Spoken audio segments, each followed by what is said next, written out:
estar conectados, el estar juntos, pero sobre todo el estar vivos.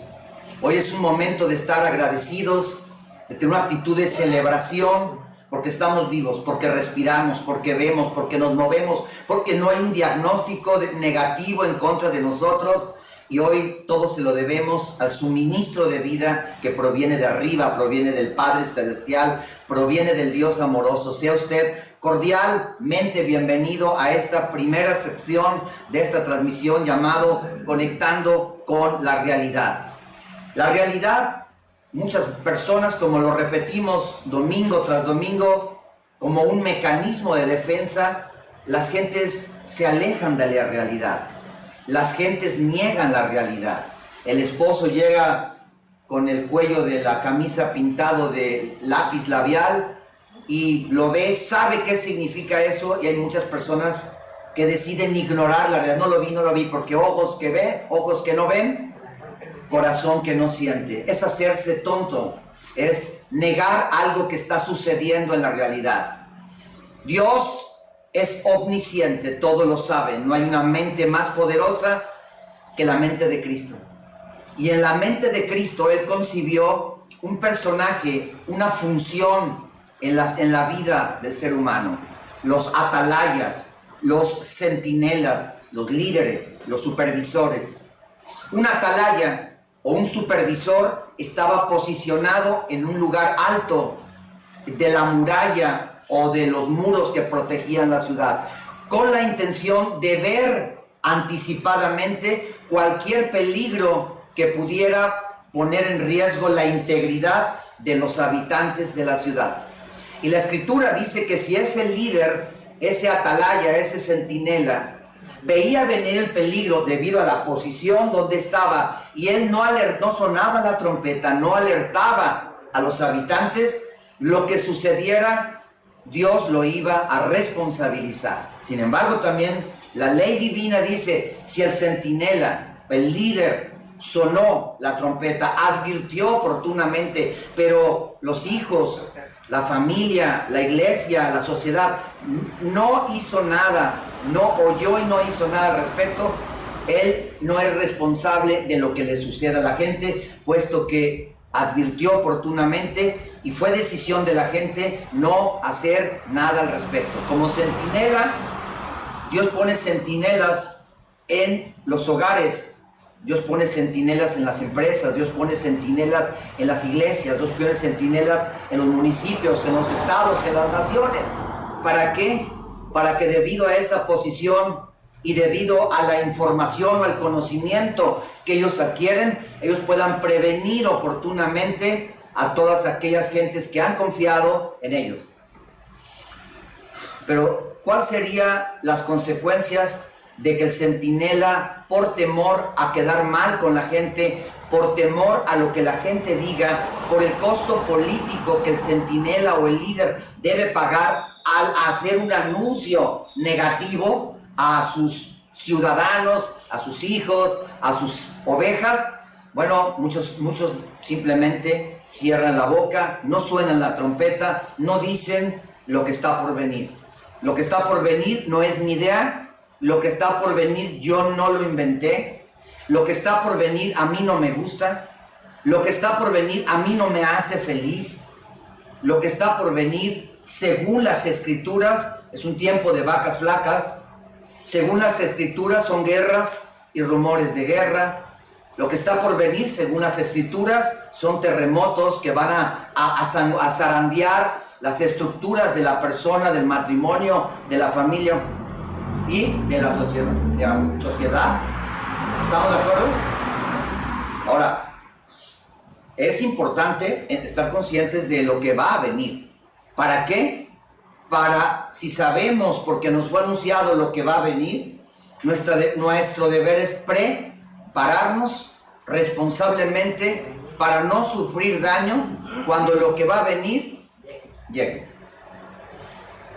Pablo, como un centinela, Pablo como un supervisor, Pablo como un líder, le dice a su hijo espiritual Timoteo, es necesario que debas saber lo que va a venir. ¿Y qué le dice? Vendrán tiempos peligrosos. Y dice, Habrá hombres malos, amadores de sí mismos, ingratos, malévolos, corruptos, sucios, y le describe las características de los hombres y le revela al mismo tiempo cuál será la fuente donde provenga esa maldad o esa peligrosidad. Entonces, en estos tiempos, que creo que en cada hogar debe haber un centinela revelándole la realidad a la esposa y a los hijos. En cada colonia, si hay un presidente de la colonia, ese es un centinela, es un sacerdote, es un supervisor, cuya responsabilidad, por la posición que alguien le ha otorgado, ver lo que está por venir, anunciarlo oportunamente a los colonos, para que los colonos tomen decisiones libres, inteligentes, y se preparen y no sufran daño cuando lo que va a venir venga, en las iglesias, en los municipios, en los estados, en las naciones, en el mundo entero. Termino y le dejo una pregunta de reflexión. ¿Por qué Dios destruyó a Sodoma y a Gomorra?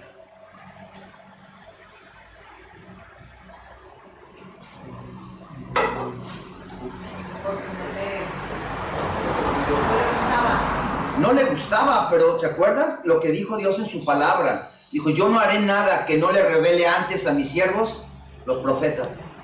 Y Lot le dijo, Señor, ¿no destruiría la ciudad si encuentro 100 hombres dispuestos a predicar el evangelio, a anunciar la verdad? Le dice Dios, va. ¿Los encontró? Y así se fue. 50, 30, te digo, oye Señor, si encuentro uno, ¿paras lo que vas a hacer? Le dijo Dios, sí. ¿Lo encontró?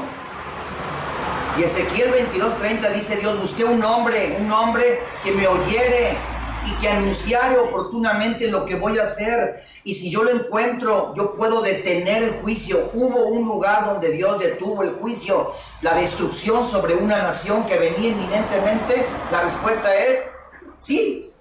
¿Quién? Jonás. ¿Dónde? En Nínive. Dios iba a destruir Nínive, pero a unas regañadientes, Jonás anunció las buenas nuevas, Jonás predicó el evangelio de Cristo, y desde el rey hasta el último se arrepintieron y Dios detuvo el juicio. Esta fue tu sección, conectando con la realidad. Tú eres un sacerdote, tú eres un líder, tú eres un centinela asignado a tu hogar. Si eres un gerente en tu empresa, si eres un presidente de colonos ahí en tu colonia, si eres el presidente de la sociedad de padres de familia en tu escuela, si eres un director en tu escuela, si eres un maestro en el aula donde tú eres maestro, todos tenemos una responsabilidad delante de Dios de ver, de decirle a la gente que ha confiado en nosotros lo que está por venir, para darle la oportunidad que se preparen oportunamente. Esta fue tu sección primera, conectando con la realidad.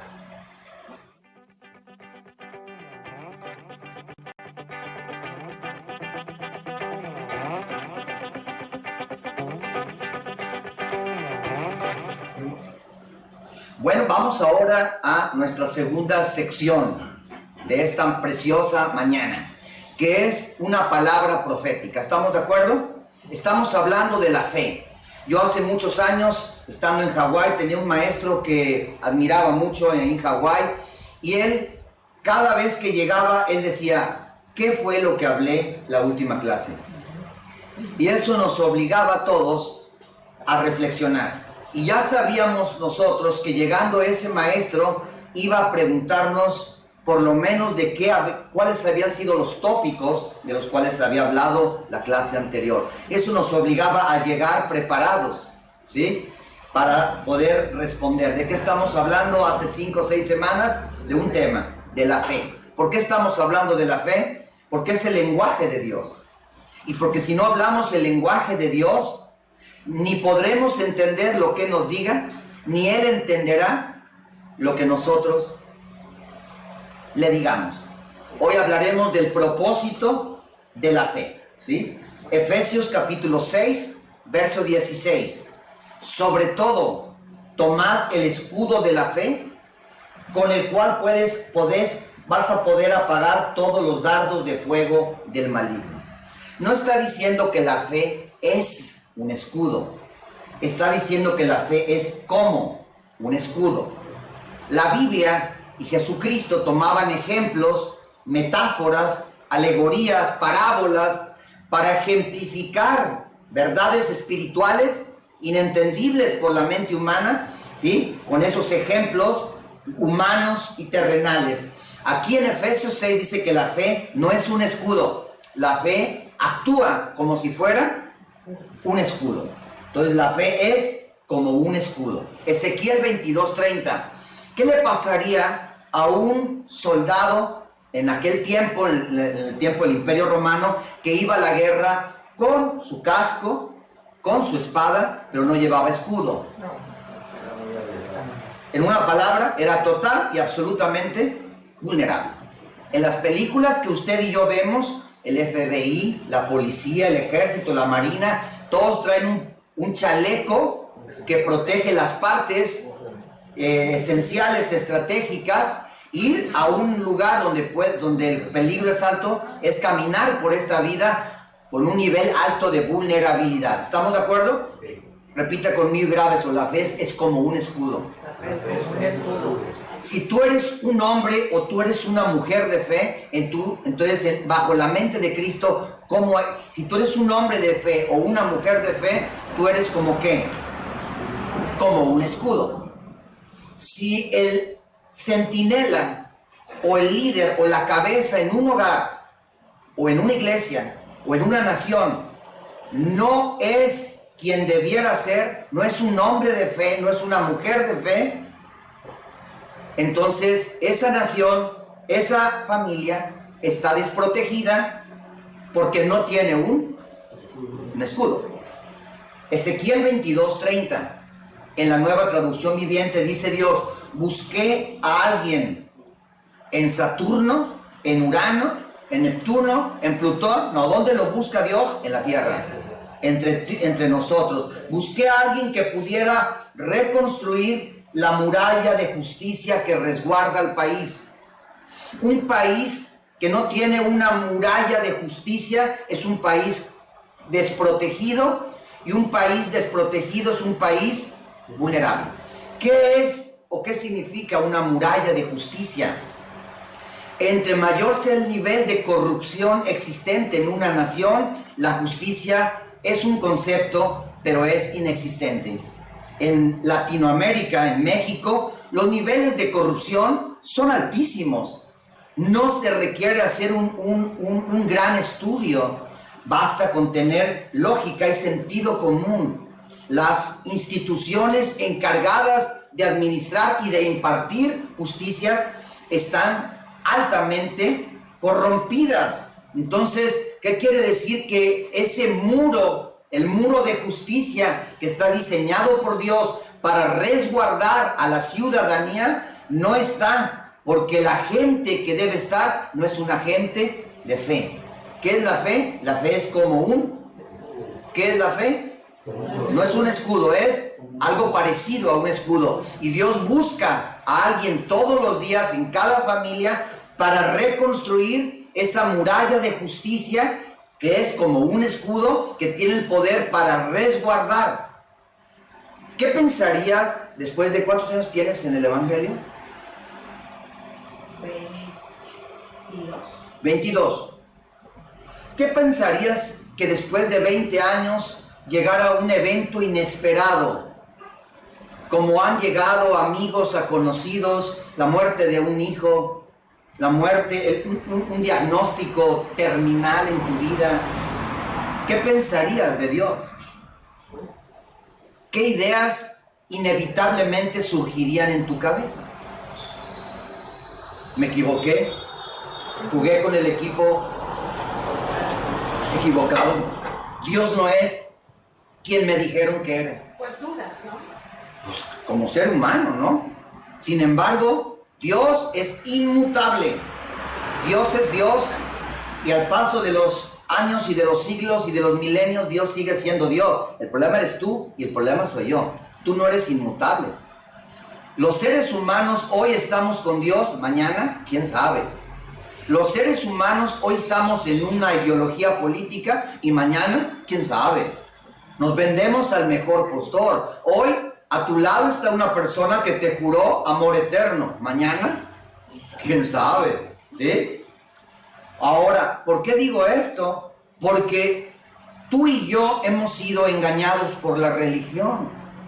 Se nos ha hecho creer que por el simple hecho de acudir o de hacernos presente domingo a domingo en un lugar, eso me asegura un muro de justicia que va a resguardarme, que va a protegerme, que va a posicionarme bajo el cuidado y la protección del Altísimo, bajo el abrigo de Dios. Me ha hecho creer la religión que la plaga no podrá tocar mi morada, y cuando la plaga toca mi morada, me enojo con Dios, pero nunca me detengo a pensar que mi irresponsabilidad, el hacer acto de presencia en un lugar, pero no hacer lo que me toca hacer, se me han pasado 22 años de mi vida y no he construido ni siquiera una hilada de bloques de ese muro de justicia que tiene como objetivo resguardarme de todo aquello, de todo el mal que está por venir.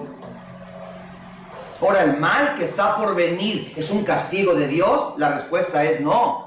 Todo ese mal que está por venir proviene del interior, del corazón de los seres humanos que nos hemos corrompido, nos hemos desviado y hemos renunciado y hasta blasfemado en contra de Dios.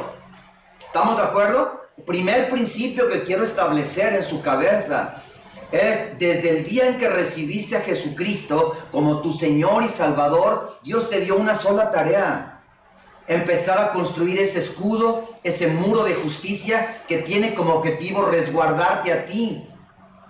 Si tú construyes responsablemente oyéndolo a Él y haciendo, oyendo y haciendo todos los días un muro de justicia, un escudo que es la fe, ¿sí? ¿Va a proteger a Aarón? No, te va a proteger a ti. Tú le vas a decir a Aarón, y si Aarón decide no hacer lo que Dios te dijo a ti, entonces Aarón está desprotegido. Aquí nadie le construye el muro de justicia a nadie. Los hijos no se van a salvar por los actos piadosos de los padres. Dejémonos de vivir engañados. Aterricémonos, conectemos con la realidad. Y dice Dios: busqué a alguien que se pusiese en la brecha de la muralla para que yo no tuviera que destruirlos, pero no encontré a nadie. La justicia hace todo de la manera correcta, sin pecado que la manche. La religión, queridos, nos hace creer que por no tomar, por no fumar, por no decir groserías, por no estar en adulterio, por no hacer esto, eso me hace justo delante de Dios, ¿sí o no? Eso nos hicieron creer. Pero el hombre es justo delante de Dios por lo que hace o por lo que deja de hacer. No. El hombre o la mujer, el ser humano, es justo delante del Padre por lo que Jesucristo hizo en la cruz por la humanidad hace 2000 años. ¿Estamos de acuerdo? ¿Estamos de acuerdo o no? Sí. Muy bien. Muy bien. Dice Proverbios 25-28. Como ciudad sin muralla y expuesta al peligro, así es quien no sabe dominar sus impulsos. Si yo le preguntara a ustedes, ¿tú eres capaz de dominar tus impulsos? Todos dirían que sí. Pero la verdad es que no. Porque los impulsos son deseos que provienen de una naturaleza. Le voy a hacer una pregunta. ¿Usted cree que el perro pueda resistir el impulso de ladrar? No. ¿Por qué? ¿Es malo? Porque es perro. ¿Usted cree que el ave pueda resistir el impulso de volar? No, mira, aquí en esta colonia tú no puedes volar. Ave, no puedes volar. Y el día que vueles te vas a ir al infierno. Ahí está el pobre ave toda reprimiendo un impulso que está en su naturaleza. Es en la naturaleza humana, en la naturaleza pecaminosa que fue destruida en la cruz de Cristo, que el hombre, de ahí provienen todos nuestros impulsos. Como ciudad sin muralla y expuesta al peligro. ¿De qué estamos hablando hoy? De la fe. Y la fe es como ¿qué? Como un escudo. Y conectamos la palabra escudo con un muro de justicia que nos protege, que nos saca de un estado de vulnerabilidad, nos deja de estar expuestos al peligro. ¿Estamos de acuerdo? Y dice Proverbios que como una ciudad sin muralla y expuesta al peligro, así es que no sabe dominar. Tú, según tú, del 1 al 10, siendo 10 todo y 0 nada. ¿Qué tan avanzada llevas tu fe? ¿Qué tan avanzada está esa muralla de justicia? ¿Qué tan avanzado está ese escudo que te protege, que te pone bajo el abrigo del Altísimo y bajo la sombra del Omnipotente? No hay nada más trágico, queridos, que descubrir que construiste todo, menos el escudo. ¿Quién es nuestra justicia delante del Padre? Cristo. Cuando hablamos de la fe, ¿de quién estamos hablando? De Cristo. Cuando hablamos del escudo, ¿de quién estamos hablando? De Cristo. Cuando estamos hablando de ese muro que nos protege de estar expuestos al peligro, ¿de quién estamos hablando? De Cristo. Pero el Cristo aquí en la cabeza no sirve. Necesita ser un Cristo real en el corazón. Un Cristo que detenga las tormentas. Un Cristo que resucite a los muertos. Un Cristo real que le devuelva la vista a los ciegos, que levante a los paralíticos, que sane a los leprosos y resucite a los muertos. Yo no veo por muchos lados ese Cristo. Veo un Cristo conceptual. ¿Cuál es el propósito de un muro en la ciudad? Protegerlo del enemigo. ¿De acuerdo? Muy bien. Yo quiero que mencione, que se grabe esto. No se puede edificar nada sin obedecer. Y no se puede obedecer si usted tiene oídos y no oye. Otra vez, usted no está edificando nada en su vida, aunque usted diga lo contrario, si usted es alguien desobediente. Todos los días a una obra de una casa llega el arquitecto, el experto constructor, alguien que cursó 5 años de su vida preparándose para eso, ¿sí o no? Y llega el arquitecto y da una serie de instrucciones como perito constructor, Manolo, como experto, como arquitecto. ¿Cuál es tu experiencia? Llegas, das instrucciones en una obra, la gente impulsivamente las sigue o las desobedece. Son el 90% las desobedece. 90% en la experiencia práctica de un arquitecto. No lo leyó de un libro. En su experiencia práctica, que ya tiene más de, ¿cuántos? 30 años como arquitecto. Dice que el 90% de las instrucciones que como experto, como autoridad, como un profesional llega para que la obra se edifique conforme a un diseño, son ignoradas. Entonces, ¿qué se espera de esa construcción? ¿Cómo se espera que acabe esa construcción, arquitecto? Es mucho desgaste tener que estar corrigiendo y corrigiendo día a día y desgastándose para que finalmente el objetivo se cumpla. Fíjate lo que dice el arquitecto. Es muy desgastante. Se pierden tiempo, energía, dinero corrigiendo los actos provenientes de gente desobediente. ¿No es lo mismo que pasa en las iglesias? Nos pasamos el tiempo corrigiendo los conflictos, las contiendas, etc. Entonces, no se puede edificar nada si se es desobediente. Y no se puede ser obediente si no se sabe o se aprende oír. Deuteronomio 11, Romanos 10, verso 17. Nueva versión internacional. Así que la fe viene como resultado de oír el mensaje, y el mensaje que se oye es la palabra de Cristo. ¿Dónde está Cristo? ¿En el cielo? ¿Dónde está Cristo? Dentro de la iglesia, conectado al cuerpo de Cristo. ¿Él tiene algo que decir? Sí. Él es el experto constructor. Él cada mañana tiene que decirnos: esto que estás haciendo está mal. No va a acabar bien la construcción. Estás haciendo las cosas como tú quieres hacerlas. No es así.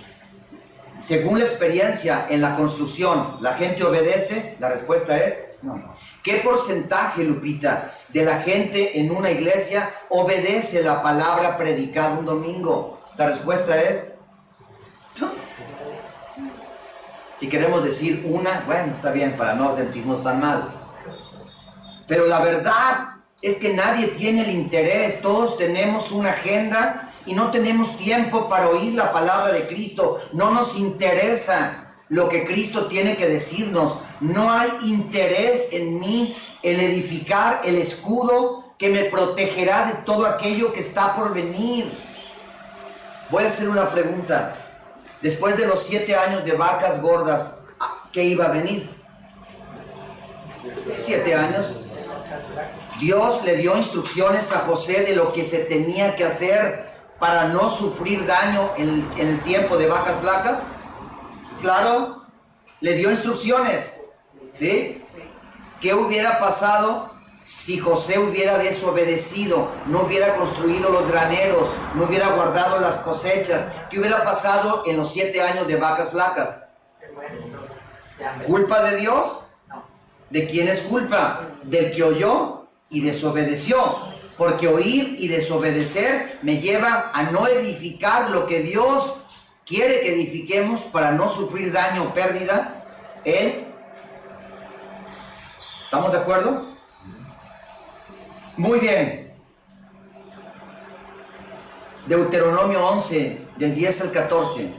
Esta tierra de la que van a tomar posesión no es como la tierra de Egipto, de donde salieron. Allá en Egipto, allá en el mundo, ustedes plantaban sus semillas y tenían que regarlas como se riega un huerto. ¿A qué te suena eso, Roberto? Allá en Egipto, allá de donde fuiste sacado, de donde vienes, del mundo, del sistema, allá tú tienes que plantar semillas y tienes que regarlas como se riega un huerto. Dice, pero en cambio en la tierra a la que llegaste, que te trasladó Cristo, dice que van a poseer tierra de montañas y de valles, regada por la lluvia del cielo. El Señor su Dios es quien la cuida. Los ojos del Señor su Dios están sobre ella todo el año, de principio a fin. Si ustedes obedecen fielmente los mandamientos que hoy les doy, y si aman al Señor su Dios y le sirven con todo el corazón y con toda el alma, Él enviará cada día la lluvia oportuna sobre su tierra en otoño y en primavera para que obtengan el trigo, el vino y el aceite. ¿Cuál era la condición? Obedecer. Pero tú y yo, pero nosotros queremos en el reino de Dios funcionar como se funciona en Egipto. Y Dios está diciendo, no, así no es. Aquí para poder edificar, ¿sí? ¿Qué cosa estamos hablando? ¿Edificar qué?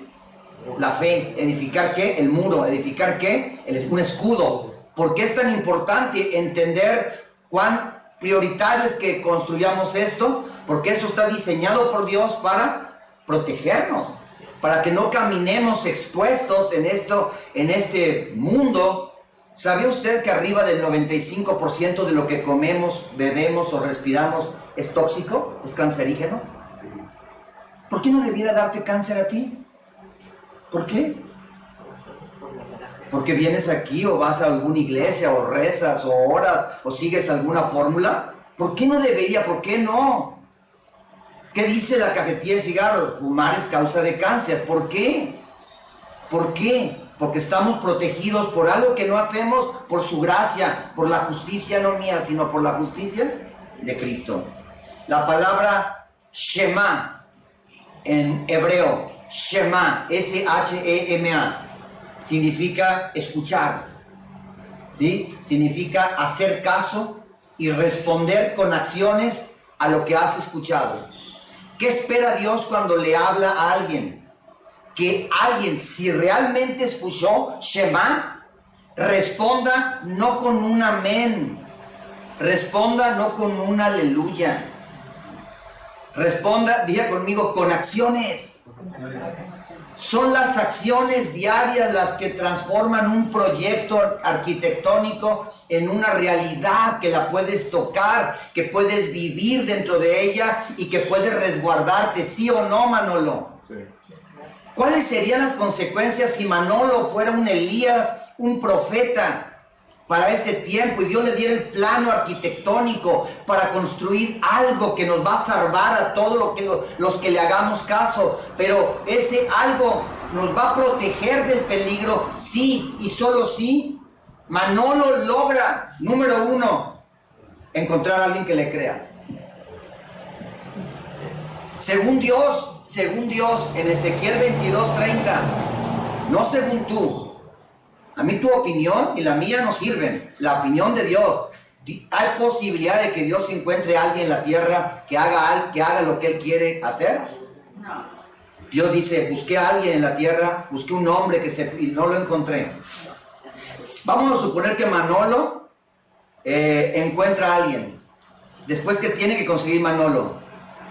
Recursos. Después, con esos recursos se van a transformar ¿en qué? En materiales. Y después viene el problema, mano de obra.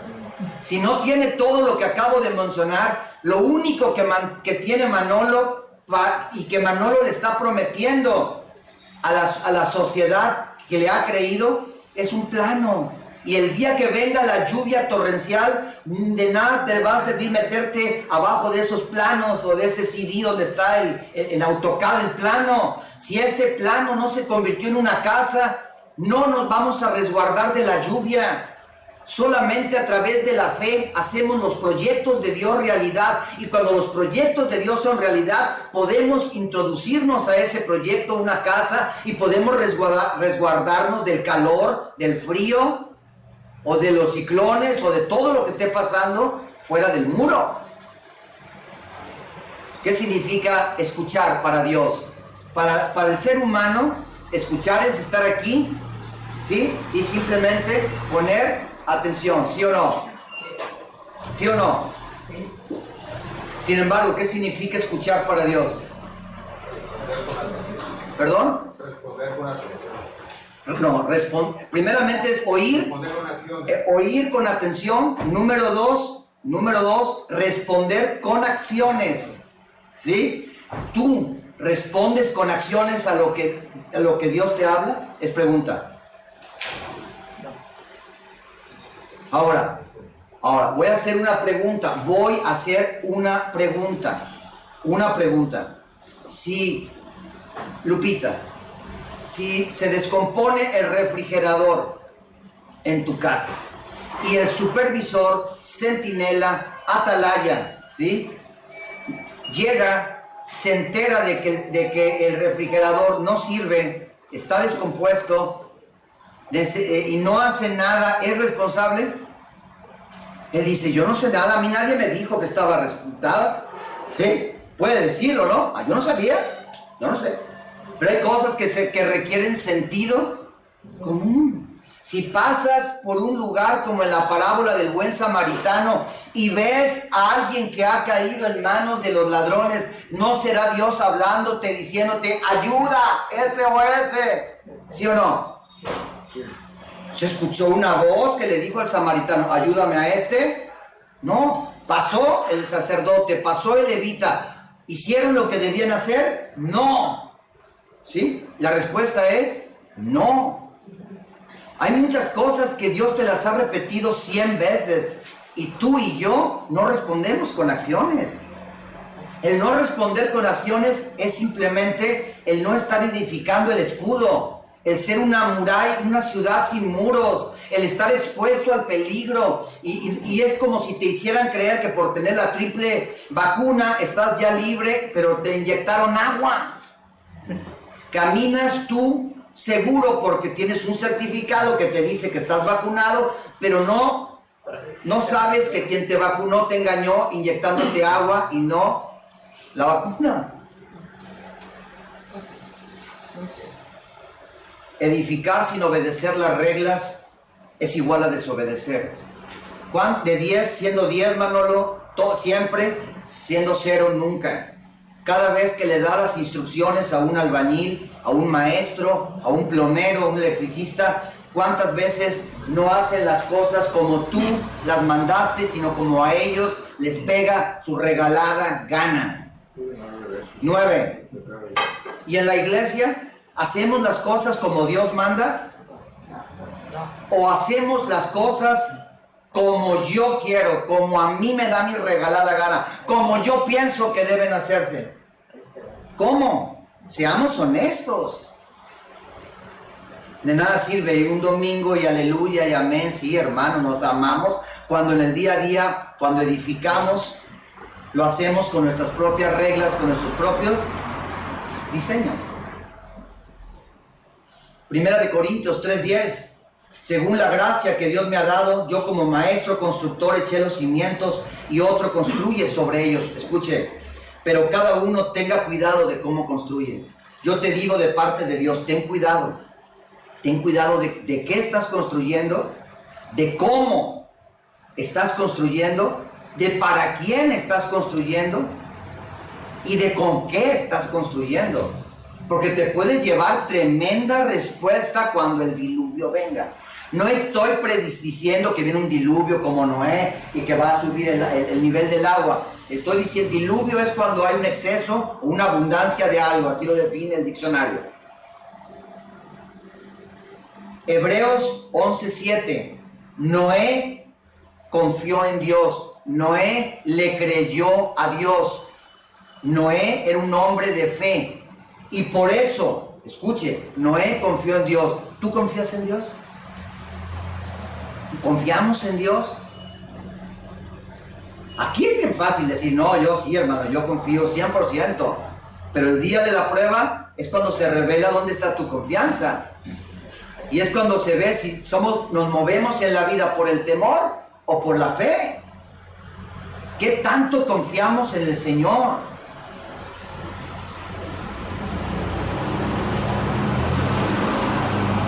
Noé confió en Dios.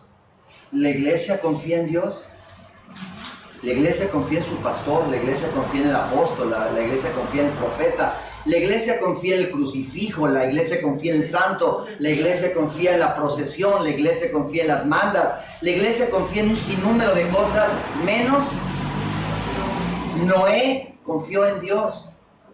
Y por eso, debido a eso, cuando Dios le avisó que sucederían cosas que no podían verse, Noé obedeció. Ponga atención, ¿qué le avisó Dios a Noé? Repita conmigo, cosas que iban a suceder, las cosas que iban a suceder que todavía no podían verse. Sin embargo, cuando yo me atrevo a decirle a alguien, avisarle a alguien las cosas que van a suceder, aunque hoy no puedan verse porque aún no han sucedido, a mí me dicen negativo, pesimista, ¿sí? Que el mensaje que yo tengo ahuyenta a las personas, pero pues hasta donde yo sé, lo poco que he leído de la Biblia, el mensaje de Cristo ahuyentaba a las personas. Cuando Cristo predicaba la palabra, muchos decían, no, esto ya es demasiado para mí, y se regresaban. ¿Cierto o no? El trabajo de Noé es tu trabajo. El trabajo de Noé es el trabajo de cada padre de familia. Pero en el fondo yo albergo la posibilidad de que la gracia de Dios alcance a mi hijo. Y eso no va a pasar si mi hijo no hace una decisión desde el corazón, no desde la cabeza, influido por mí. No se va a salvar. ¿Para qué le juego al monje? Noé confió en Dios. Y por eso cuando Dios le avisó que sucederán cosas que todavía obedeció. ¿Qué hizo Noé? Obedeció. La gente cree que, ¿sabe cuánto tardó Noé en construir lo que Dios, el arca? 120 años. Cuando tú construyes una casa, Manolo, y no tienes nada más que el terreno, lo ves larguísimo, pero es el accionar, es el hacer de cada día apegado al proyecto lo que te va permitiendo ver lo que no se ve. Y de repente se hacen hoyos, se hacen los fundamentos, se levantan las paredes y comienzas a ver. Pero ¿qué es lo que te permite ver lo que no se ve? Acciones que provienen del proyecto divino, del propósito eterno de Dios. Obedeció y construyó una casa flotante para salvar a su familia por su confianza en Dios. ¿Qué construyó? Una casa flotante, un arca, pero esta versión me gusta, una casa flotante. ¿Tu casa flota? ¿Mi casa flota? tu matrimonio flota, el mío flota. Cuando venga lo que va a venir, cuando sea zarandeado todo, porque está escrito, no es mi idea. Dice Dios, aún una vez más voy a zarandear todo para que todo lo removible se caiga y quede solamente lo inconmovible. ¿Estamos de acuerdo? No soy yo, es su palabra. Y acuérdense que le dijo Dios a él, construye un arca, pero de esta manera la harás. ¿Qué le dio? Los planes. Pero si Dios los dio los planes, los proyectos a un arquitecto, a un pastor en una iglesia, y el pastor construye como a él le da su regalada gana, o como la denominación religiosa a la que pertenece le enseñó, entonces lo construido no se va a parecer absolutamente nada o en muy poco al proyecto original. ¿Por qué? ¿Por qué, iglesia? ¿Por qué? ¿Cuál es la razón que aunque decimos una cosa, hágase tu voluntad? Padre nuestro, ¿no? Señor, hágase tu voluntad, así como se hace en los cielos, hágase en mi vida. Sí, pero para que se haga la voluntad de Dios, necesita dejar de hacerse tu voluntad. ¿No fue lo que pasó en el huerto de Getsemaní? Cristo que dijo, Señor, no quiero ir a la cruz, pero no se haga mi voluntad, hágase la tuya. Para que la voluntad de Dios sea hecha en la tierra, la cruz tiene que matar tu naturaleza para que tu voluntad no prevalezca sobre la de Él. ¿Por qué? ¿Por qué le decimos Señor cuando nosotros seguimos señoreando nuestra vida? ¿Por qué esperamos que nos proteja cuando vivimos fuera de su protección, fuera de su palabra, fuera de su propósito? ¿Por qué? ¿Por qué somos tan tontos, tan ingenuos? ¿Por qué nos dejamos engañar por la religión? Efesios 4:18, te voy a decir por qué. Porque tenemos el entendimiento entenebrecido.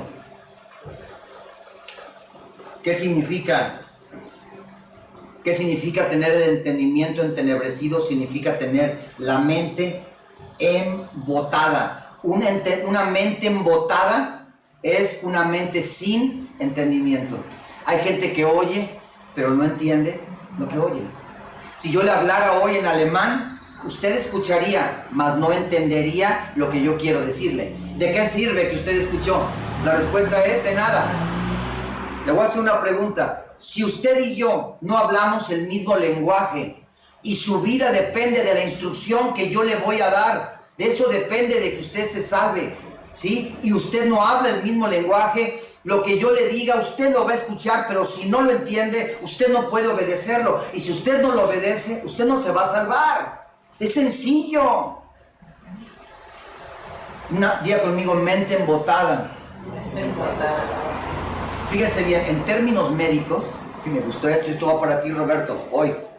Una mente embotada que produce un entendimiento entenebrecido es una mente inútil, torpe, aturdida, difícil de mover. Pero en términos médicos se llama ambliopía.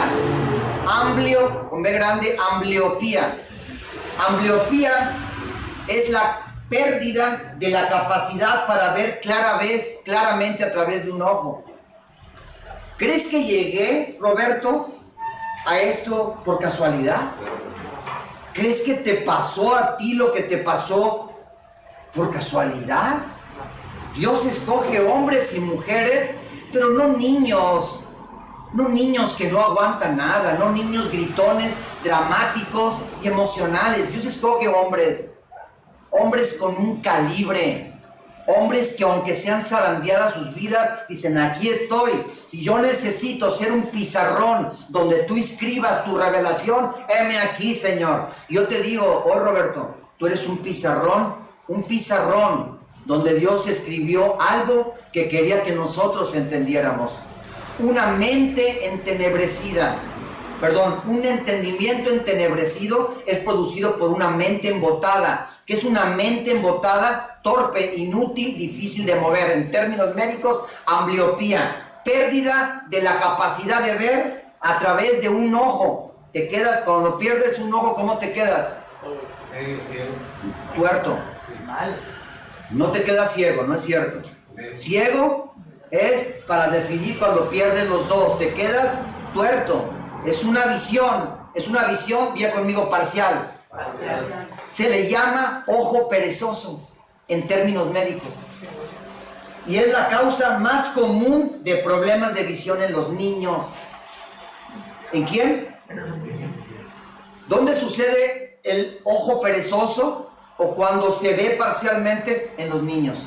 Pregunta, ¿qué abunda en la iglesia? Hombres y mujeres maduros en la fe que han invertido su vida en edificar el cuerpo de Cristo, la fe, siguiendo la normatividad dictada en el propósito eterno, o hombres y mujeres que nos comportamos como niños inmaduros. Y un niño inmaduro hace su berrinche emocional interno, tal vez no aquí, tal vez aquí no te tires al piso ni me digas cosas, pero haces un berrinche en tu cabeza o cuando agarras tu carro y te vas. Y un niño acaba haciendo lo que él quiere, porque es niño. Pero un niño, su visión como es, ya conmigo, es parcial. Si el hombre en el matrimonio, estoy hablando de un hombre casado, si el hombre en el matrimonio no es uno con su esposa, su visión es parcial.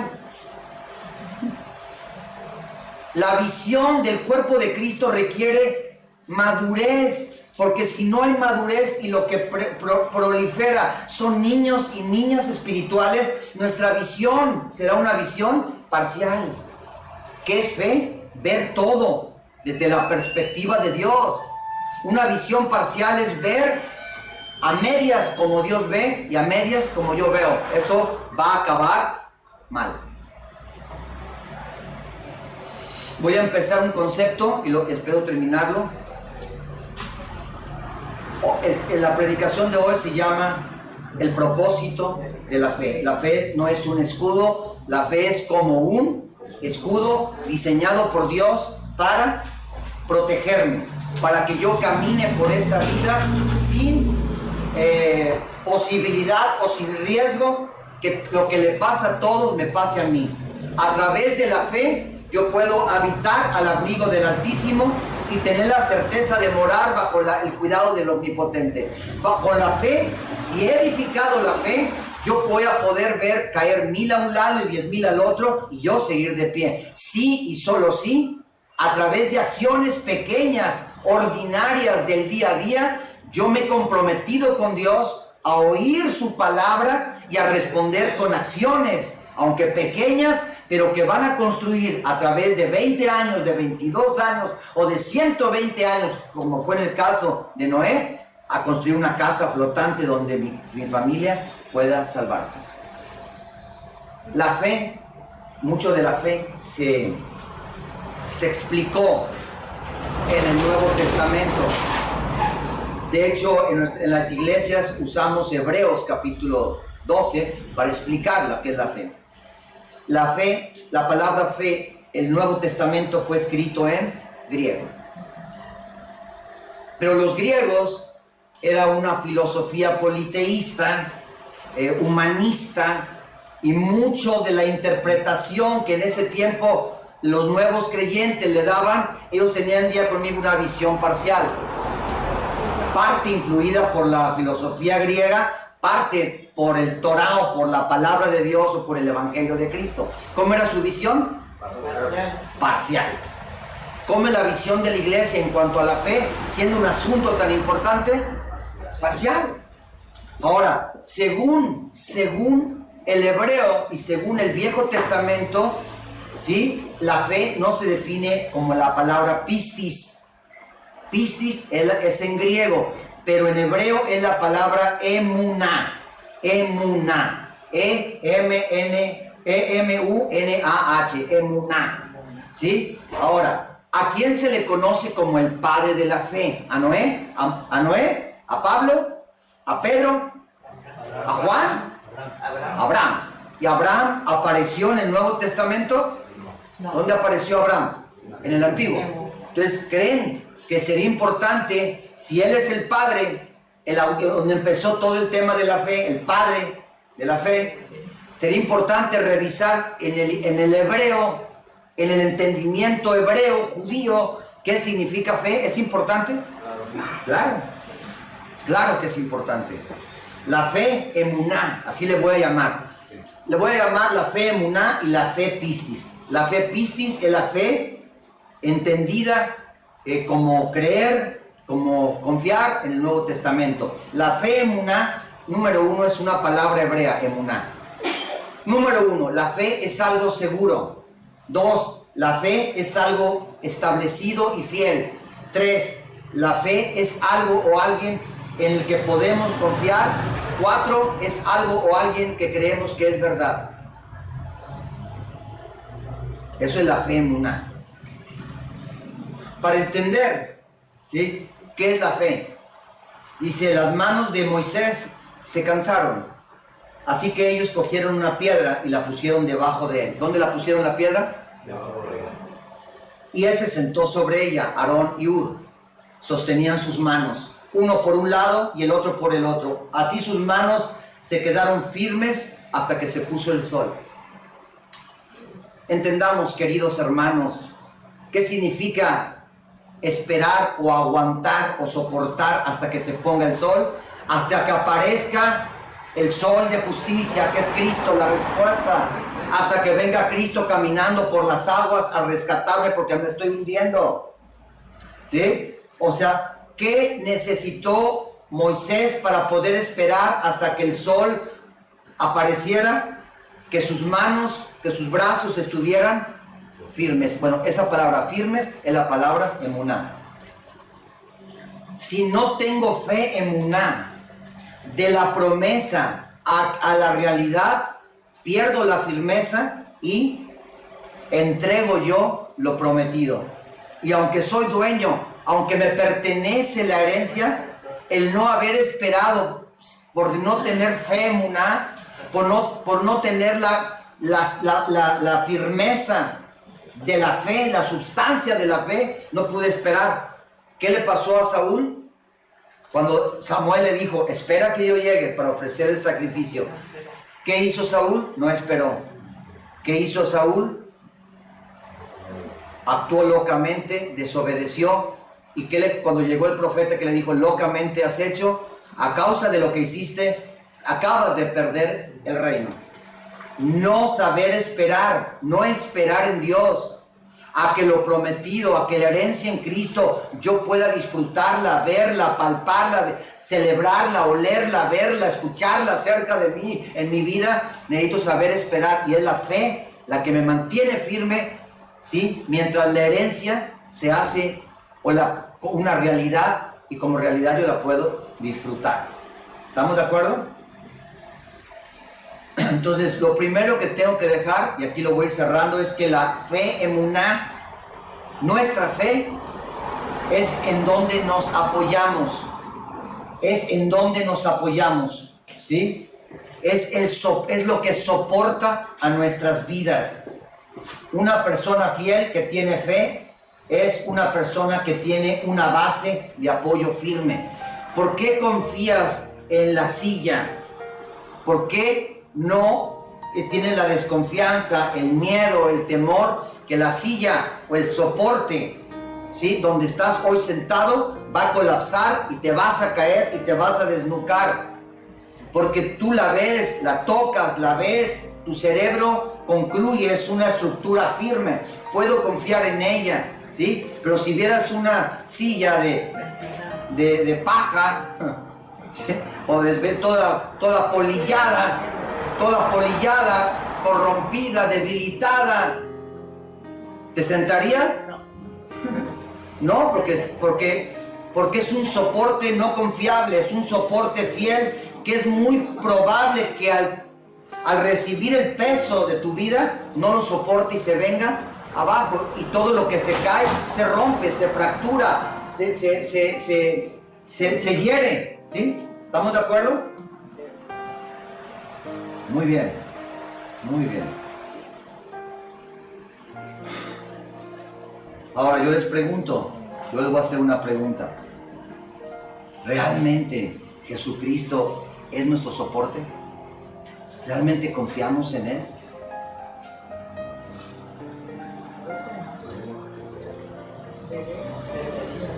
Muchas veces yo soy mi propio soporte.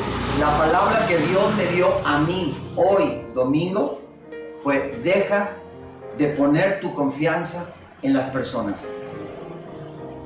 Confía en mí, cree en mí. Todo lo que yo vendrá a través de mí. Veme a mí, escúchame a mí. Tú no le necesitas serle fiel ni a fulano, ni a sutano, ni a perengano. Necesitas serme fiel a mí. Muchas veces el soporte, el apoyo sobre el cual fundamentamos la mayoría de nuestras decisiones somos nosotros mismos. Cuando la Biblia dice: no seas sabio en tu propia opinión, porque tú eres un soporte endeble, débil.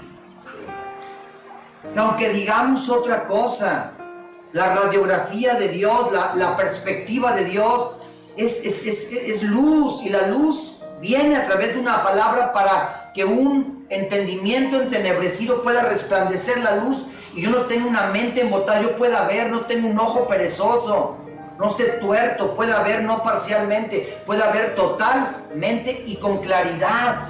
Pero Dios no quiere que, al quitarte la paja, Dios no quiere que veas la situación del matrimonio de tu amigo o tu vecino. Dios quiere que veas dentro de tu corazón en qué o en quién te apoyas, quién es tu soporte, en quién confías, en quién fundamentas cada decisión que tomas en el día a día, que se convierte en una acción. Si ya no podemos entender eso, Salmo 27 dice: unos confían en sus carros de combate, otros en sus caballos, pero nosotros confiamos en el nombre del Señor, nuestro Dios. Nuestro Dios.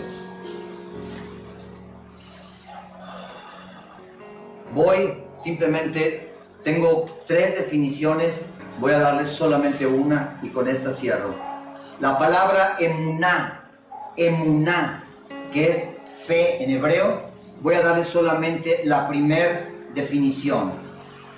Esta raíz hebrea emuná, el primer significado que tiene la palabra emuná o fe es amén. Amén. Y la palabra amén significa que así sea. ¿No? Voy a hacer una pregunta, le ruego una respuesta. Los cristianos decimos amén irresponsablemente, muchas veces sin entender a lo que le estamos diciendo, así sea. Yo me acuerdo que hace muchos años Marcos Witt estaba predicando del diablo y unos hermanos dijeron amén, amén. Y Marcos Witt dijo: hermano, usted tiene el entendimiento entenebrecido, usted tiene la mente embotada, usted tiene un ojo perezoso, usted ve parcialmente, usted está diciendo así sea algo que yo estoy diciendo y ni siquiera entendió lo que yo estoy diciendo. ¿Cuántas gentes la gente repite como loros, como robots? Amén. Amén, o sea, ya, amén, amén, sí, hermano, amén, amén, amén, hermano, sí, amén, amén, amén, amén, amén, amén, amén, amén. ¿No es cierto? A mí me fastidia, me molesta ese ruido, me hace ruido. Una gente que sin detenerse y ponerse a pensar a lo que le está diciendo amén. Como tontos muchas veces decimos amén a cosas que no debimos decirle amén. El apóstol Pablo dice: no le digas bienvenido a la casa de Dios a alguien que no trae a Cristo. Y nos ponemos de acuerdo con un sinfín de filosofías humanistas, tibetanas, budistas, la respeto. Sin embargo, nada tienen que ver con el evangelio de Cristo y con la palabra de Dios. Y tal vez no decimos fonéticamente, audiblemente amén, pero al aceptarlas en nuestro corazón, nosotros le estamos diciendo aquí en la cabeza, así sea. Cuando decimos amén, estamos confirmando que es verdad lo que se ha dicho. Cuando decimos amén o emuná, la emuná es decir amén a la palabra de Dios saber que Dios obra en la realidad de la vida, reconocer su verdad y fiarnos de Él como un niño confía en su padre. Hijo, voy a venir por ti a las 3 de la tarde. ¿El niño cómo está? Bañadito, con su maletita hecha, esperando al papá porque confía en su padre. Amén es una palabra hebrea que significa ponerse de acuerdo. Nos ponemos de acuerdo, queridos, con muchas personas. Nos ponemos de acuerdo con el estilo de vida de muchas personas. Nos ponemos de acuerdo con la filosofía de muchas personas. Nos ponemos de acuerdo con muchos principios que el sistema, que el mundo nos da, que Babilonia nos vende. Nos ponemos de acuerdo y después queremos no cosechar. Dios le dijo, voy a parafrasear, Dios le dijo a Israel: cuando entres a la tierra prometida, no hagas alianzas, no te unas con 7 naciones que son más grandes y más poderosas, los filisteos, heteos, fereceos, amorreos y todas esas tribus. Dice, porque si te unes, si les dices amén, si te pones de acuerdo con ellos, si haces alianza con ellos, si permites que tus hijos se casen con sus hijas, vas a acabar haciendo y creyendo lo que ellos creen y te vas a apartar de mí. ¿Qué hizo Israel? Amén. ¿A quién le dijo amén? A todas las predicaciones, a los estilos de vida, a las pláticas que se daban desde el sistema. Hay un poder, querido, escucha, ya voy a acabar. Hay un poder ilimitado cuando 2 o 3 se ponen de acuerdo con respecto a algo. Repita conmigo, hay un poder ilimitado. Escuche lo que está diciendo.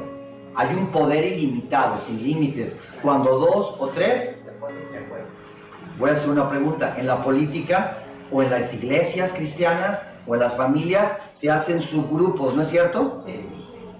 Que no están de acuerdo o están en desacuerdo con algo o con alguien de la iglesia o del partido o lo que sea, ¿no es cierto? Y se hacen pequeños grupos, reuniones acá en lo oscurito.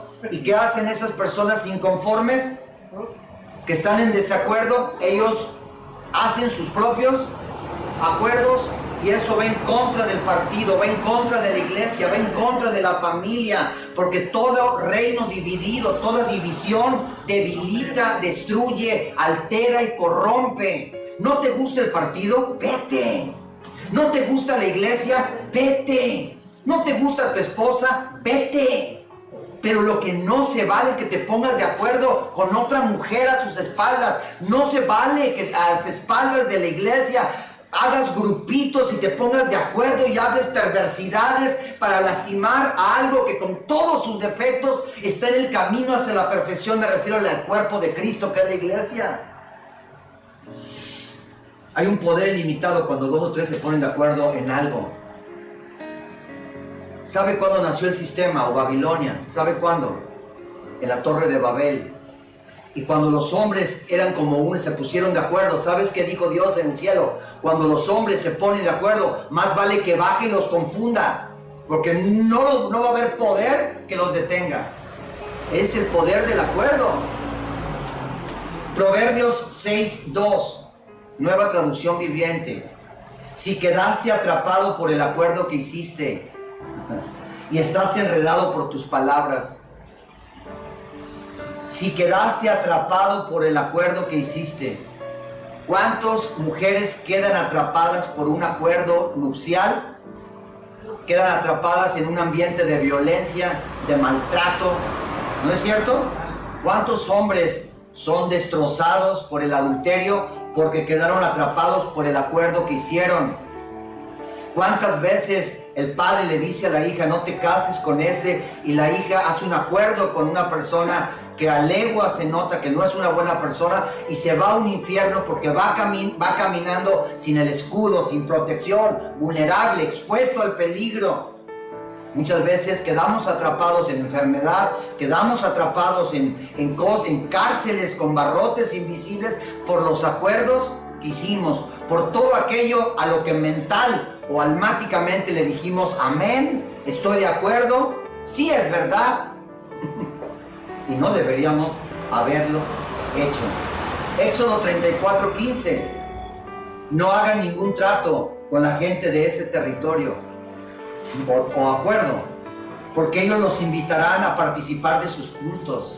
Un culto no es un culto satánico donde van a andar con capuchas negras y van a sacrificar con un cuchillo a un bebé y todos van a beber sangre humana. No, un culto son sus pláticas, sus filosofías esotéricas, ¿sí? No, que vamos a hacer contacto con los espíritus guías y que la paz, la única paz según las escrituras, la paz de Dios, y la paz de Dios sobrepasa todo entendimiento. Y yo no puedo, y yo quiero tener la paz a través de una sustancia, quiero la paz a través de la meditación, la paz a través de irme al Tíbet, o la paz a través de muchas propuestas que vinieron a mi vida porque yo les dije amén, me puse de acuerdo, les di entrada, las acepté como verdades cuando solamente hay una sola verdad.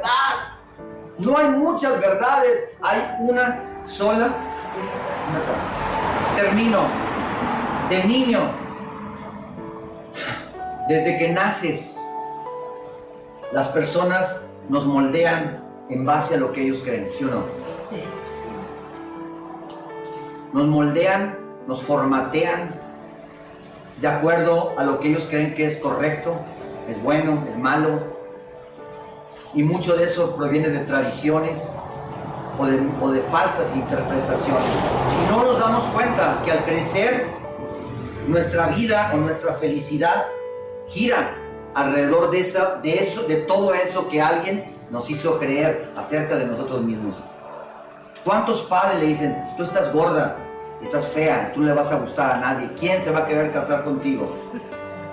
Y llega un momento que esa niña vulnerable, que tiene una visión parcial de la vida, acepta esa verdad porque viene de un padre o de una madre y le dice amén, se pone de acuerdo con algo y se crea un poder autodestructivo dentro de esa niñita, y tiene 50 años y nunca logró casarse porque ella, al verse al espejo, ella se ve a través de esa creencia que alguien le instaló como un virus, como un algoritmo o una creencia equivocada, con lo cual hizo un acuerdo.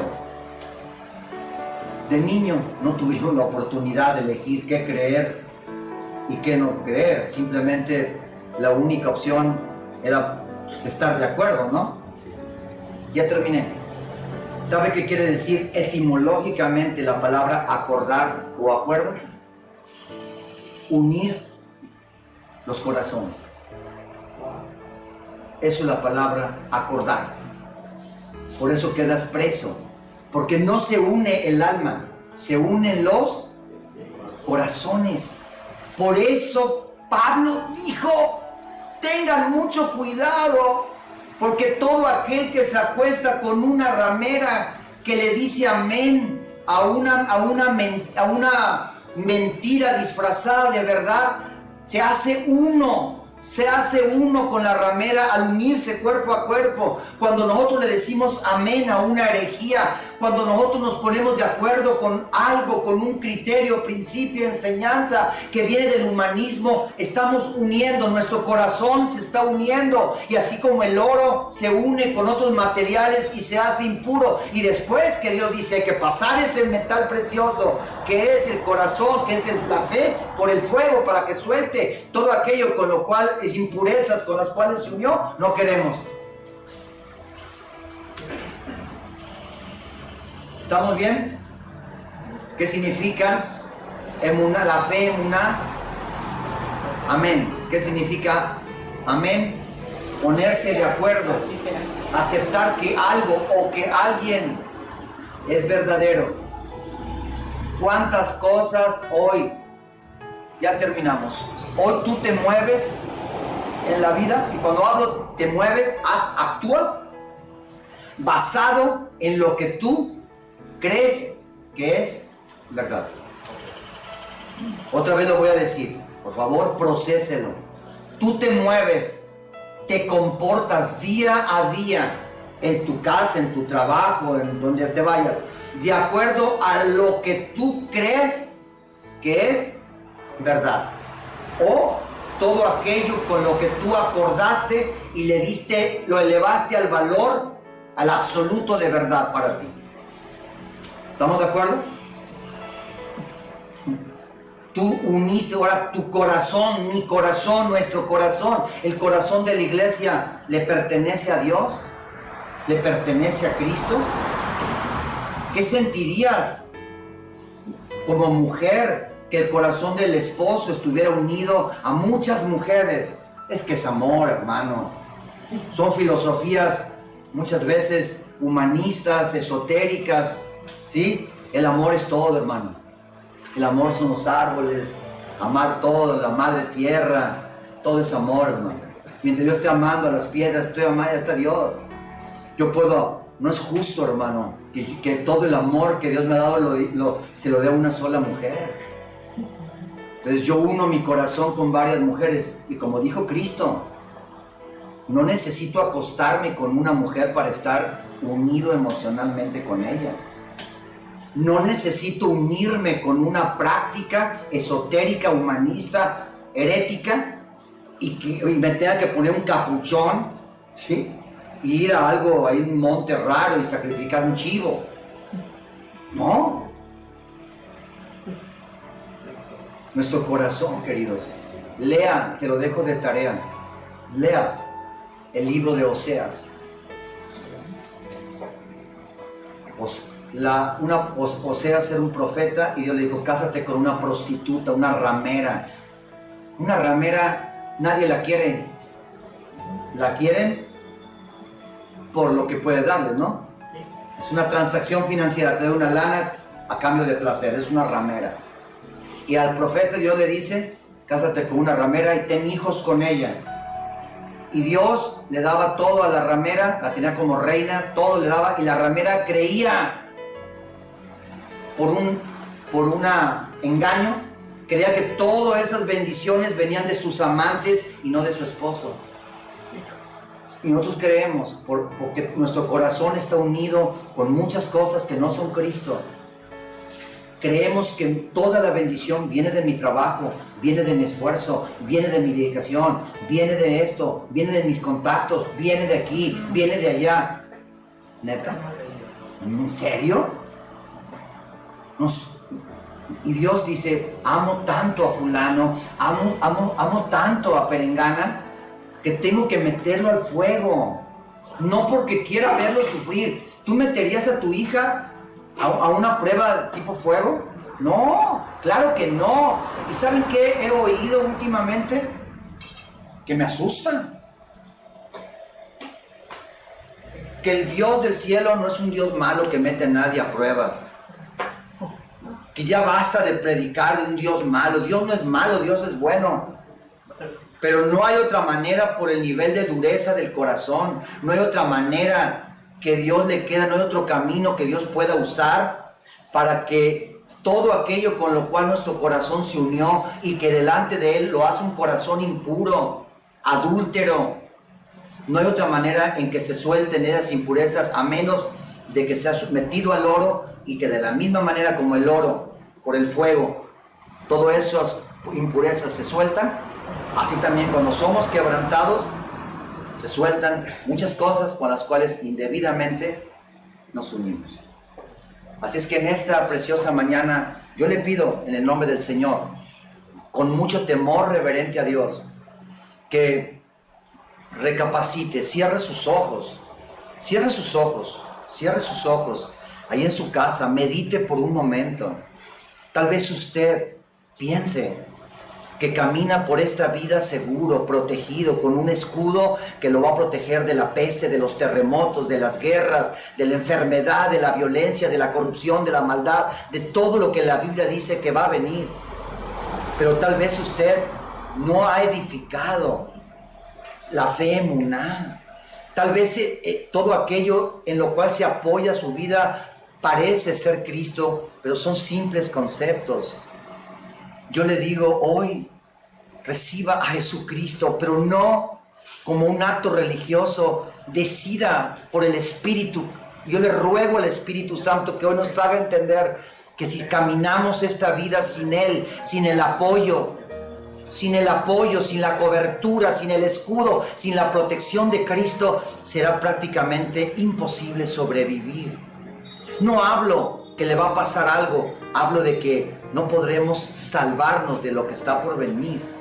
Así es que yo les ruego en Cristo, que hoy tome una decisión, abrace a Cristo, confíe en Cristo, ame a Cristo, oiga a Cristo, obedezca a Cristo y déjese de religiosidades. No viva un cristianismo superficial.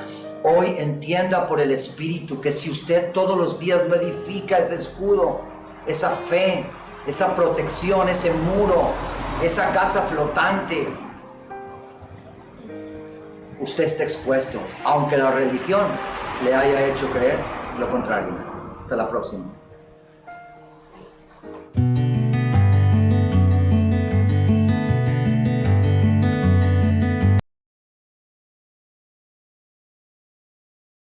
Conclusiones. ¿Cómo concluimos, iglesia? ¿Cuáles son nuestras conclusiones? ¿Tiene conclusiones? Recuerde que es importante. Fernanda Familiar dice, ¿con qué te quedas? Si usted va a una clase y no se queda con nada, usted perdió su tiempo. Le hace mejor quedarse en la cama, dormir, irse a la playa, caminar, disfrutar a sus hijos. Pero si usted no se queda con nada, ¿de qué le sirvió? Y si no podemos concluir, si no podemos decir de todo lo que se habló, esto me quedo, con esto me quedo, esto es lo que yo me llevo, con esto voy a trabajar, con esto, esta sustancia me la voy a ingerir para empezar a hacer algo el día de mañana. ¿Cuáles son sus conclusiones?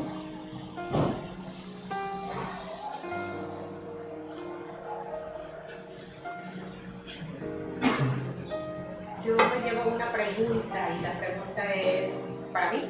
Sí. ¿Con quién he formado acuerdo? Oh, wow. En todo tiempo. Porque creo que eso me revelará pues lo que me puede estar separando de construir el muro o la fe que mi vida necesita. Yo quisiera dejarlo ahí. Yo quisiera tomar esta atrevida conclusión de Lupita como algo que quisiera generalizarlo y tomarlo como un criterio rector. Vámonos de este lugar en este momento y reflexionemos guiados por el Espíritu Santo, iluminados con la luz de Cristo. ¿Con qué he hecho acuerdo? O sea, porque todo con lo que yo he hecho un pacto o un acuerdo o le he dicho amén o me he unido, me separa de Cristo. Nadie puede servir a dos, y mucho menos a tres, y mucho menos a cuatro. Tarde o temprano tendrás que decidir. Y el joven rico dijo, yo he hecho todo, Señor. Pero él estaba unido cuando él le dijo, vende todas tus riquezas, dásela a los pobres y sígueme. ¿Por qué no pudo seguir a Cristo? Porque él estaba unido a sus negocios, unido a sus riquezas, unido a sus creencias. Tenía acuerdos fuertes, tal vez con la familia. Y eso le impidió seguir a Cristo. Y Cristo está en movimiento. Si no lo sigues, Él sigue así. Dice que si no lo sigues, te vas alejando, y alejando, y alejando, y alejando, y alejando. Y cuando acuerdas, estamos como el hijo pródigo. Lejos, apartados, preguntándonos en qué momento llegué aquí. ¿Cómo pude ser tan ciego? ¿Cómo me dejé seducir? Y fue exactamente el error que cometió Israel. Exactamente. La fe de Israel llegó a ser la fe de los filisteos. Acabaron adorando a dioses falsos, dioses paganos. Acabaron haciendo cosas atroces, entregando sus niños para que fueran sacrificados a dioses paganos. Acabaron entregados a inmoralidades sexuales que se practicaban o tenían el matiz espiritual o religioso. Y eso, ustedes saben, Dios, y si no lo saben, todo el libro de Jueces trata de un ciclo vicioso. Israel hacía lo malo, perdía el escudo o la fe, venía el juicio o las consecuencias, estaban en un estado tan deplorable que clamaban a Dios y Dios enviaba un juez. Nuestro juez o el justo es Jesucristo. Y otra vez, y otra vez, y otra vez. No es para asustarnos, querido, no. Dios nunca ha querido asustar a nadie. No. Si lo entendiéramos desde la perspectiva correcta, es un motivo para celebrar, para agradecer. ¿Por qué siendo yo tan terco, tan obstinado, Dios sigue advirtiéndome? Dios no ha perdido su fe en mí. Lo que está por venir es duro. Duro. No porque Dios vaya a juzgar la tierra, sino por la dureza del corazón del hombre moderno. A veces que nos vamos con esa conclusión. ¿Qué es todo eso con lo cual mi corazón se ha unido? Ahora, unido es hecho uno. ¿No era la oración de Cristo? Padre, así como tú y yo somos, ¿cuántos? Uno. Te lo ruego, que mi iglesia logre ser una. Pero no una, aquí no. Primero que tengamos un corazón sin acuerdos con otros. Yo pudiera casarme con una mujer en el registro civil si tengo un acuerdo con 3 en diferentes estados. ¿Qué va a decir el juez? No puedo. El juez, humanamente hablando, no puedo. Mientras usted no deshaga estos acuerdos, yo no puedo celebrar un nuevo acuerdo. No puedo, estamos violando la ley.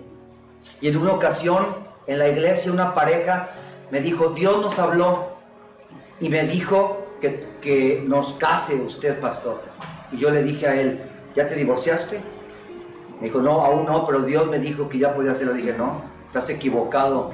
Es una herejía lo que estás diciendo. Si en la ley de los hombres imperfecta e injusta, el hombre no permite eso, ¿cómo crees que Dios santo del cielo va a permitir que te unas a otra mujer cuando ni siquiera humanamente te has desunido o te has desvinculado de esta?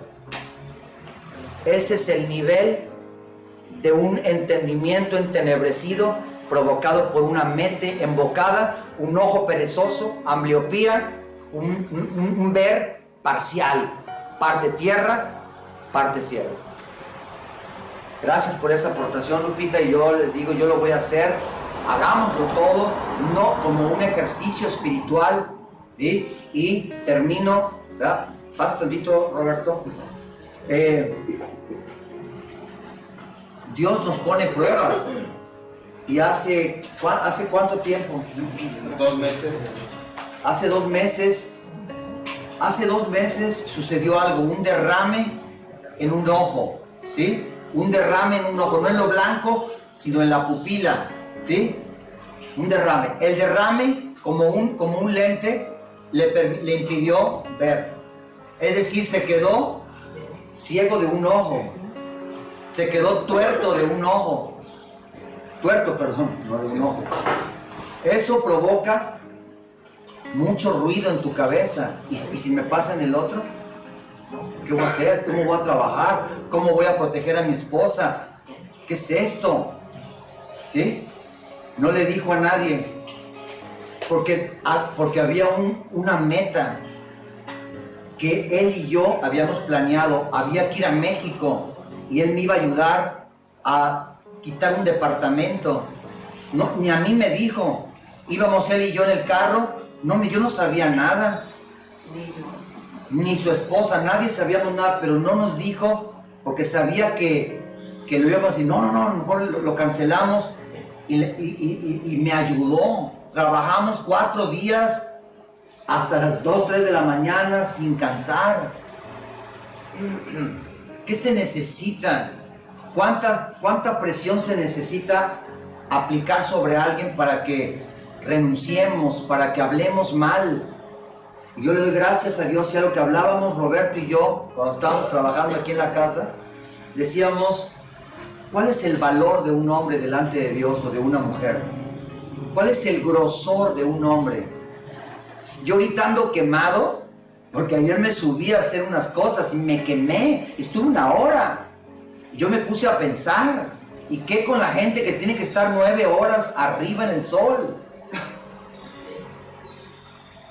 O sea, Dios busca a través de procesos madurar a la iglesia, madurar al cuerpo de Cristo, porque madurez es sinónimo de grosor, de calibre.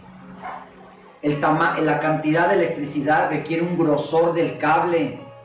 Si el calibre del cable es más pequeño que la cantidad, se quema. Y reflexionábamos el trabajo duro, donde sufres, donde te pela las manos, donde se te ampolla todo, donde acabas quemado con la espalda hecha pedazos.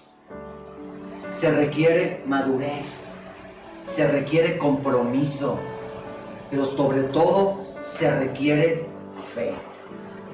Yo le doy gracias a Dios por tu vida, porque a través de tu vida Él no se sienta conmigo y te voy a dar una lección. A ver, apúntale.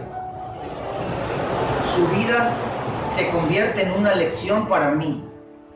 Y hace 1 año yo le dije, cuánto me lamento y qué vergüenza siento cuando tuvimos que cambiar la congregación porque la perdimos, nuestra iglesia. Yo no estuve presente, yo no cargué, yo fui un irresponsable, no estaba ni en Tampico. Tú con un grupito elemental de personas, sin dormir, sin que yo se lo pidiera, sin parar, trabajando de día y de noche, lo hizo. Yo le dije, el no haberlo hecho, el no haber trabajado, sudado, sufrido, sangrado contigo, me perdí de haber madurado, me perdí de haberme hecho un hombre. Y dije, no lo vuelvo a hacer. Y Dios me agarró la palabra, ¿verdad? Nos dio oportunidades donde hemos trabajado juntos y donde he experimentado lo que cuesta trabajar.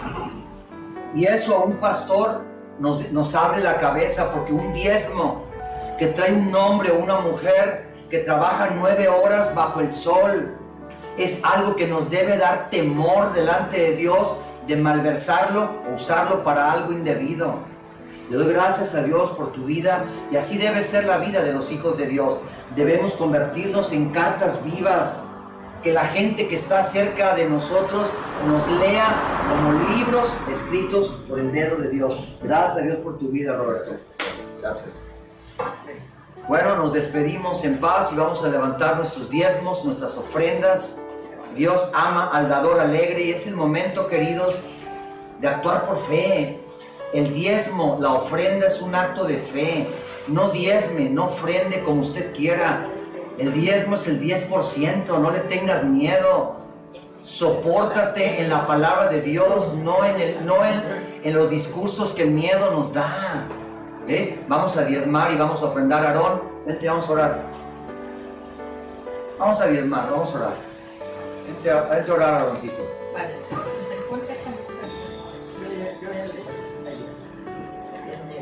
Vente, vamos, yo quiero que ores. Yo quiero que ores.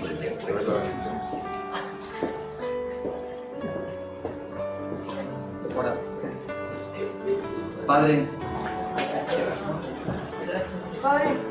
este dinero que está aquí, esta ofrenda que trae aquí como un perfume, tus pies, Padre, que hay gente, Padre, que dio su ofrenda, que dio el diezmo, que se rompió la espalda trabajando, que estuvo trabajando 9 horas bajo el sol sin descansar para traer esta ofrenda como perfume, Padre.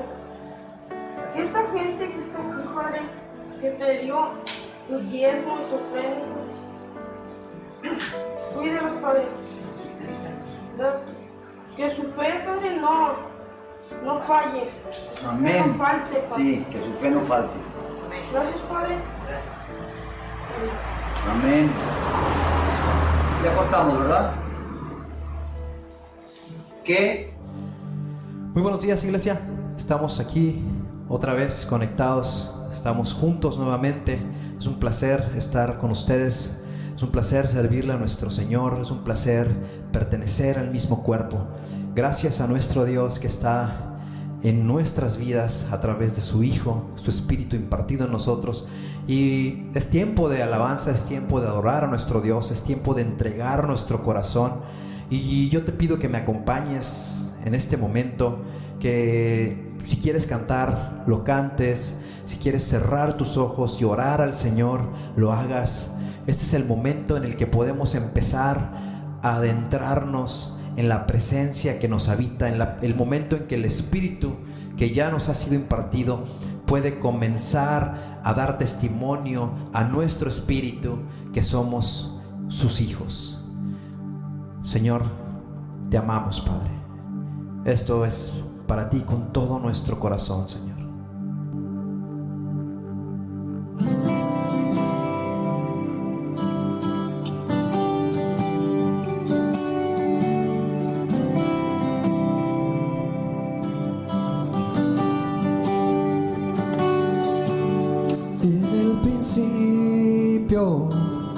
Dios creador, antes del tiempo eras tú.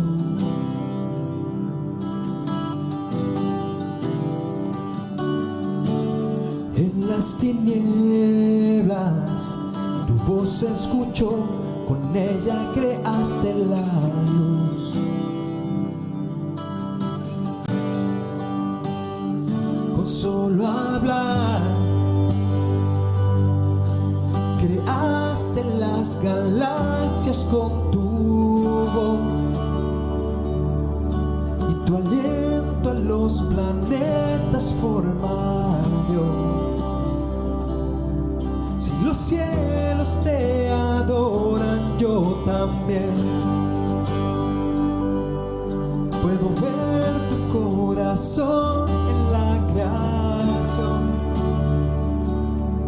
Las estrellas son señales de tu amor. Si la tierra te alaba, yo también.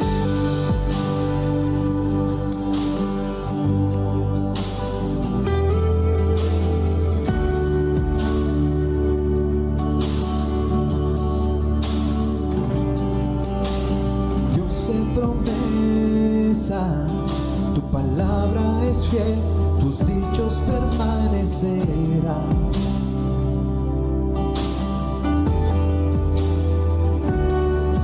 Cuando abres tu boca, la vida y la ciencia siempre tu voz seguirá.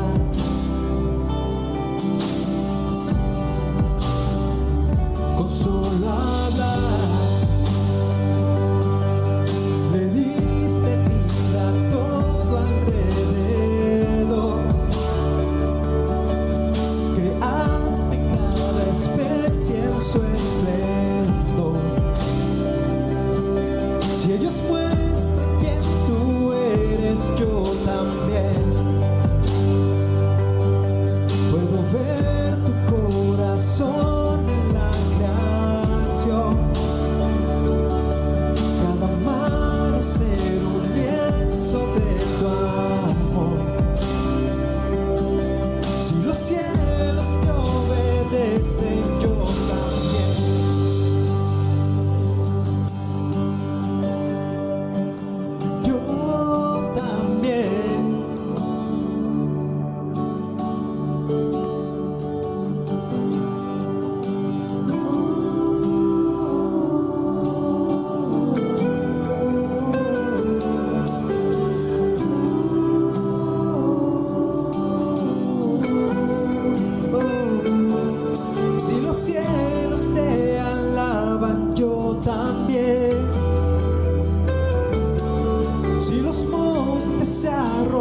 humillan, yo también.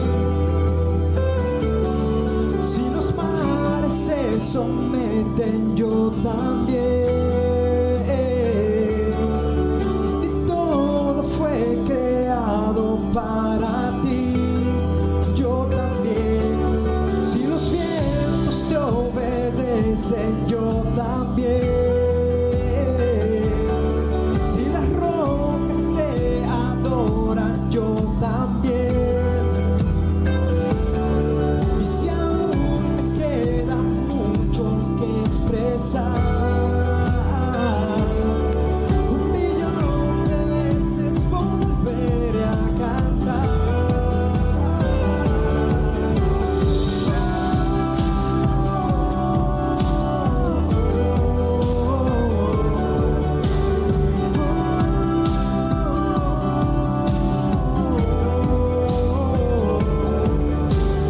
Eres quien salva, viviste por mí, peleaste por mi corazón.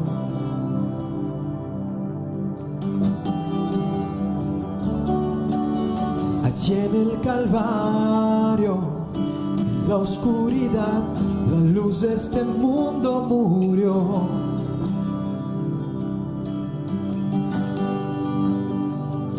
Con solo hablar disipas mis fracasos y temor. Tú viniste para darme salvación. Si la muerte derrotaste, yo también. Tu misericordia veo en la creación. Cada escena pinta un cuadro de tu amor. Si elegiste ser un siervo, yo también. Puedo ver tu amor por la humanidad. Cada hijo que viniste a rescatar. Si viniste para amarlos, yo también. Como tú lo harías una y otra vez, pues tu gracia no se puede comprender. Al que se perdió lo buscas otra vez.